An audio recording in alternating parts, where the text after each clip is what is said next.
Hello guys, what's up? This is Muhammad Solat. Now we are going to discuss our one of the most important topics, that is preposition. This is about lecture 1. So here we go. Our first sentence is my shoes are made dash leather. We are given these three prepositions. First one is from, second one why, and third one is of. We are asked to put one of these prepositions. हमसे यहाँ पे इन्होंने किसी एक preposition को लगाने के लिए कहा हुआ है। तो यहाँ पे एक बात ज़रा ध्यान से सुनिएगा कि अगर गाइस मेड आ जाए तो मेड के आगे हमें दो प्रीपोजिशंस लगानी होती हैं। First one is of and our second one is from. एक बार दोबारा कहूँगा कि अगर गाइस मेड आ जाए तो मेड के आगे हमें ये दो प्रीपोजिशंस लगानी होती हैं, of and from. Now the question arises कि हम कब ऑफ लगाएं एंड कब हमें फ्रॉम लगाना चाहिए। अगर गाइस इसका मतलब देखिएगा, my shoes are made dash leather, इसका जो मीनिंग है वो ये है कि मेरे शूज़ लेदर से बने हुए हैं। तो अगर मेड क्रिया आ जाए, मेड वर्ब आ जाए, तो इसका मतलब होता है गाइस बनाना। तो जो चीज़ बन रही है अगर वो चीज़ बदल जाती है गाइस तो हमें फ्रॉम लगाना है। और अगर जो चीज़ बन रही है गाइस अगर वो ना बदले, अगर वो दिखे उसमें, जैसे यहाँ पर गाइस शूज़ बने हुए हैं, मेड ऑफ किससे मेड ऑफ है, लेदर से बने हुए हैं। तो यहाँ पे गाइस शूज़ जो बने हैं उसमें लेदर दिखता है, तो इसका मतलब हमें क्या करना है, यहाँ पर गाइस ऑफ पुट कर देना है। तो our answer is my shoes are made of leather. Now we are going to our second sentence, that is she put the pen dash her pocket. Guys, we are asked to put one of these prepositions. Our first preposition is in, second one is into, and third one is at. We are asked to put one of these prepositions. Now I am going to read the sentence. She put the pen dash her pocket. Guys इसका मतलब होता है उसने अपनी जेब में pen रख लिया। तो यहाँ पे हमसे कहा गया कि क्या करिए, इसमें गाइस प्रीपोजिशन लगाइए। इनका मतलब होता है मैं, गाइस इनटू का मतलब भी मैं होता है, और एट का मतलब होता है पर। तो एक चीज़ का ध्यान रखेंगे, यहाँ पर इन और एट हमें कब लगाना है। अगर गाइस अगर मोशन हो रहा है, अगर गति हो रही है, तो मैं के मीनिंग के लिए हमें इनटू लगाना है, और अगर गति नहीं हो रही है गाइस तो हम लगाएंगे इन। यहाँ पे हमने देखा अपने सेकंड सेंटेंस में guys, she put the pen, उसने पेन रखा, हर पॉकेट अपनी जेब में। तो गाइस जब वो अपनी जेब में पॉकेट में जब पेन रखेगी तो भाई गति होगी। तो guys here we simply put into, क्योंकि गति होने पर हम क्या करते हैं, इनटू प्रीपोजिशन का यूज करते हैं। Now we are going to the next sentence. Our next sentence is he is eager dash no. We are asked to put guys these one of these three prepositions. Our first preposition is about, of, and third one is to. We are asked to put these preposition, one of these prepositions. तो guys इसका मतलब होता है he is eager, वह eager है, वह उत्सुक है, dash no, जानने के लिए। तो गाइस हमसे कहा गया कि क्या करिए, इसमें प्रीपोजिशन लगाइए। तो ये बात हमें पता होना चाहिए गाइस कि ईगर के आगे हमेशा हमेशा जो हम लगाते हैं वो टू लगाते हैं। तो guys now I am going to telling you the answer of this sentence, he is eager to know. Our next sentence is he is suffering dash fever. Guys we are asked to put one of these prepositions. Our first preposition is from, second one is with, and our third one is of. हमसे कहा गया कि क्या करिए, in three prepositions में से कोई एक प्रीपोजिशन लगाइए। तो हमने देखा गाइस यहाँ पे ये सेंटेंस है, मैं इसका मीनिंग बताता हूँ। ही is suffering dash fever, he is suffering, वह पीड़ित हो रहा है, डैश फीवर, बुखार से। तो गाइस अगर हिंदी में मीनिंग आता है हमारा से, so we all know that कि से के लिए जो हम लगाते हैं वो लगाते हैं नॉर्मली फ्रॉम, एंड लगाते हैं विद। अगर गाइस हिंदी में से आया हुआ है तो उसके लिए जो इंग्लिश में हम लगाते हैं गाइस वो फ्रॉम एंड विद लगाते हैं प्रीपोजिशन। अब हेयर द क्वेश्चन अराइजेस कि what should I put, from और विद। अगर गाइस हमें लगे कि कोई चीज अलग हो रही है, अलग होने के लिए हम गाइस लगाते हैं फ्रॉम, और हमें अगर लगता है कि जुड़ रही है तो जुड़ने के लिए लगाते हैं विद। यहाँ पे मैं एक एग्जांपल लेता हूं। अध्यापक ने विद्यार्थी को डंडे से पीटा, तो यहाँ पे से के लिए गाइस हम विद लगाएंगे, क्योंकि जब अध्यापक पीटेंगे तो डंडा यहाँ पर टच करेगा। फ्रॉम गाइस हम कहाँ लगाते हैं, जब कोई चीज अलग हो रही हो, जब सेपरेशन दिखाया गया हो। जैसे फॉर एग्जाम्पल मैंने कहा कि राधा छत से गिर गई, तो गाइस यहाँ पे छत से जब गिरेगी तो अलग होगी, तो यहाँ पर हम सिंपली पुट कर देंगे गाइस फ्रॉम। तो यहाँ पे मैं मेरा आंसर देखता हूं, जरा सुनिएगा। ही सफरिंग डैश फीवर, वह बुखार से पीड़ित हो रहा है। तो गाइस ये हमें ध्यान रखना चाहिए कि सफरिंग के आगे हमेशा हम फ्रॉम का यूज करते हैं। सो सिंपली यहाँ हम पुट कर देंगे from. So our answer is he is suffering from fever. Now I am going to discuss our next sentence. Our next sentence is what is the time dash your watch. Guys, we are asked to put one of these prepositions.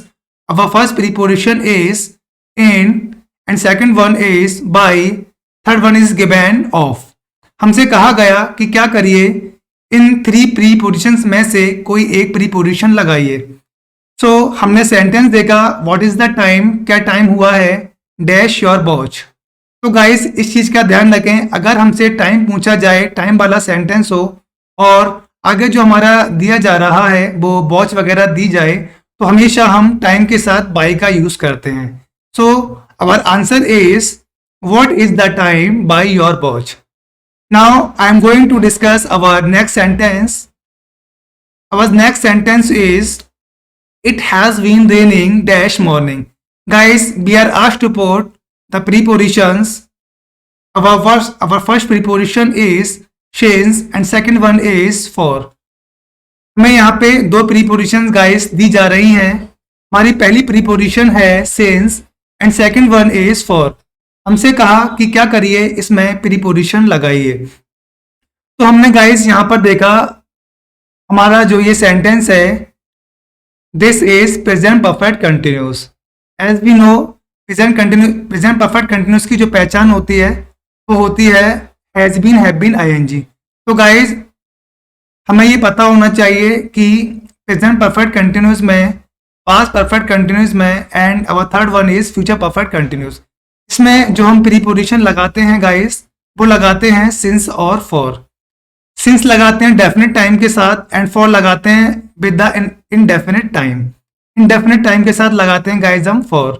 अब यहाँ पर the question arises what is the definite time and what is the indefinite time. तो definite time is कोई definitely अगर उसकी आ जाती है उसको हम डेफिनेट टाइम कहते हैं। लाइक जो भी हमारे संडे मंडेज होते हैं, डेफिनेट टाइम कौन सा होता है भाई, हमें पता कैसे लगे कि डेफिनेट टाइम कौन सा है, निश्चित टाइम कौन सा है। तो गाइस यहाँ पे मैं आपको बता रहा हूँ कि जो भी हमारे संडे मंडे होते हैं, हमारे नेम ऑफ डेज होते हैं। इसके अलावा गाइस क्या होता है, नेम ऑफ मंथ्स होते हैं। और इसके अलावा गाइस हमारा क्या आ जाता है, कोई डेट वगैरह आ जाती है, कोई सन वगैरह आ जाती है, यस्टरडे आ जाता है, टुमारो आ जाता है, या लास्ट वगैरह शब्द आ जाता है। तो ये जो होते हैं गाइस डेफिनेट माने जाते हैं। तो मैंने आपको क्या बताया गाइस, मैं एक बार दोबारा बताना चाहूंगा कि डेफिनेट टाइम हमारे कौन से माने जाते हैं प्रेजेंट परफेक्ट कंटिन्यूस में। अगर हमारा नेम ऑफ डेज आ जाता है, संडे मंडे आ जाते हैं, कोई भी हमारा नेम ऑफ मंथ्स आ जाते हैं, जनवरी फरवरी आ जाती है, या हमारा कोई सन या डेट आ जाती है, सन आ जाती है 1920, या कोई महीना आ जाता है, या क्या आता है कि 4 बजे से पढ़ा रहे हैं, 5 बजे से घड़ी में जो टाइम बचता है। तो गाइज ये हमारा डेफिनेट होता है। और इनडेफिनेट क्या होता है, इसके अलावा कोई आ जाए। मैंने कहा कि मैं 2 महीने से पढ़ा रहा हूँ, तो यहाँ पे गाइज हमें डेफिनेट नहीं हो पा रहा है कि 2 महीना, बट कौन सा महीना है हमें यहाँ पता नहीं लग रहा है, तो ये इनडेफिनेट हो गया। इसी तरह से गाइस हमारा क्या आता है, मॉर्निंग है, इवनिंग है, ये क्या होता है हमारा डेफिनेट होता है। तो our first sentence is it has been raining dash morning. तो हमें यहाँ पता है guys, we all know that हमें सिंस और फॉर में से एक प्रीपोजिशन पुट करनी है। तो यहाँ पे जो टाइम आया हुआ है this is definite time, morning is definite, morning evening as we all know. तो यहाँ पे हम सिंपली क्या करेंगे, सिंस पुट कर देंगे। So our answer is it has been raining since morning. Now we are going to the next slide. Our first sentence is Shita is taking dash the, आगे यहाँ पे लिखा हुआ है टाइपिंग मिस्टेक है, rest. We are asked to put one of these prepositions. Our first preposition on, second one in and third one is under. हमसे कहा गया कि क्या करिए गाइस, इनमें से कोई एक प्रीपोजिशन लगाइए। तो यहाँ मैं अपना सेंटेंस पढ़ना शुरू करता हूँ। सीता इज टेकिंग, सीता ले रही है, रेस्ट आराम, आराम ले रही है, स्ट्रेंज मीनिंग है इसका। तो इसका मतलब हम कहेंगे आराम कर रही है डैश द, यहाँ पे हमारा tree. So we are asked to put one of these prepositions on, in, under. On का मतलब होता है पर, इनका मतलब होता है मैं, अंडर का मतलब होता है के नीचे। तो we all know that guys कि रेस्ट जो करेगी वो पेड़ के नीचे ही करेगी। तो यहाँ पर हम सिंपली पुट कर देंगे under. So our answer is Sita is taking rest under the tree. Now I am going to my next sentence. My next sentence is the ring is made dash gold. हमसे guys कहा कि क्या करिए, इसमें preposition लगाइए। We are given these three prepositions of, from, with. हमसे कहा कि प्रीपोजिशन लगाइए। So we all know that अगर मेड आ जाता है तो गाइस मेड के आगे हमें दो चीज लगानी होती हैं, first one of and second one from. अब guys now the question arises, यहाँ पर प्रश्न उठता है कि सर हम ऑफ लगाएं या फ्रॉम लगाएं। तो गाइस जिस चीज से जो चीज अगर बन रही है अगर वो बदल जाती है तब तो गाइस हमें फ्रॉम लगाना है, और अगर वो चीज नहीं बदलती है तो हमें गाइस सिंपली क्या करना है, ऑफ लगा देना है। तो यहाँ पे हमने देखा कि सोने से घड़ी बनी है तो बदलेगी नहीं, उसमें सोना दिखेगा। तो simply here we put from. So our answer is the ring is made, sorry यहाँ गोल्ड से बनेगी और चेंज नहीं होगी।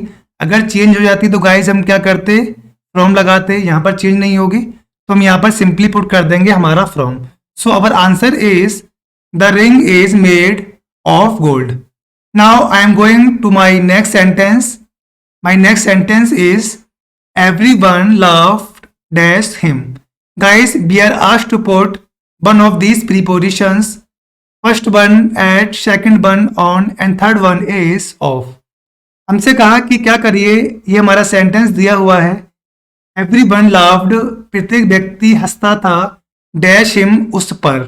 तो पर के लिए गाइस हम जानते हैं सिंपली हमें एट लगाना होता है और ऑन लगाना होता है। यहाँ पर ऑफ का तो कोई मीनिंग ही नहीं है। तो now the question arises, what should be put at और ऑन। हमें क्या लगाना चाहिए, एट लगाना चाहिए गाइस या ऑन लगाना चाहिए। तो यहाँ पर हमें ये ध्यान रखना है कहाँ पर ऑन लगाएं और कहाँ पर एट लगाएं। अगर गाइस आ जाता है कोई चीज अगर ऊपर है, जैसे मैंने कहा मैं छत पर हूं तो छत के ऊपर हूं तो I am on the roof. अगर आ जाता है गाइस मैं दरवाजे पर हूं तो दरवाजे के ऊपर तो होंगे नहीं, साइड से ही हैं। तो गाइस हम सिंपली वहां लगाते हैं, वहां हम यूज करते हैं एट का। लेकिन कुछ वर्ड्स हमारे ऐसे होते हैं जो अपने साथ डेफिनेट लेकर चलते हैं, जैसे एट, लव्ड के साथ हमेशा एट चलता है। So our answer is everyone loved, प्रत्येक व्यक्ति हंसता था, एट हिम, उस पर। Our next sentence is the cat jumped dash the table. We are given these prepositions on, upon, in and at. हमसे कहा इन्होंने कि क्या करिए, कोई एक प्रीपोजिशन यहां पर पुट करिए। तो गाइस मैं इसका आंसर, मैं इसको रीड करता हूं, इसका आपको मीनिंग बताता हूं। द कैट जम्प्ड, बिल्ली कूदी, डैश द टेबल, टेबल पर। तो मैंने अभी आपको क्या बताया हुआ है, टेबल पर ऊपर कूदी है, तो ऐट का तो कोई मीनिंग यहाँ रहा ही नहीं, तो ऐट तो वैसे ही गया, इन नॉनसेंस वाली बात है। अब गाइज यहाँ पे question rises what should be put on और अपॉन। तो अपॉन गाइज हम लगाते हैं मोशन के लिए अगर गति हो रही है, और ऑन लगाते हैं हम गाइज स्थिरता के लिए। तो यहाँ पे देखिए बिल्ली अगर कूदेगी टेबल पर तो गति होगी, तो यहाँ पर हम सिंपली पुट कर देंगे अपना अपॉन। तो यहाँ पे हमारा आंसर हो जाएगा अपॉन। तो इसका I am going to read इस आंसर, जरा सुनिएगा। The cat jumped upon the table. Our next sentence is we are proud dash our country.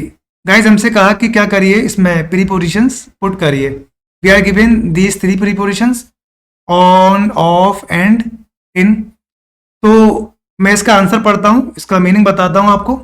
We are proud, हमें गर्व है, डैश अवर कंट्री, अपने देश पर। तो यहाँ पे जैसे हमने पर कहा तो आपका ध्यान तुरंत जाएगा ऑन या एट पर, ऑन या एट पर तुरंत जाएगा।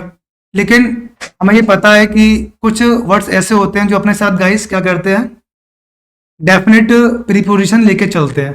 तो यहाँ पे हमें ये पता होना चाहिए कि प्राउड जो अपने साथ प्रीपोजिशन लेके चलती है गाइस, वो चलती है of. So our answer is we are proud of our country. तो यहाँ पे हमने हमारा कवर किया अपने लेक्चर 1 का, प्रीपोजिशन का लेक्चर 1। हम हमारी नेक्स्ट वीडियो में गाइस बात करेंगे प्रीपोजिशंस के लेक्चर 2 के बारे में।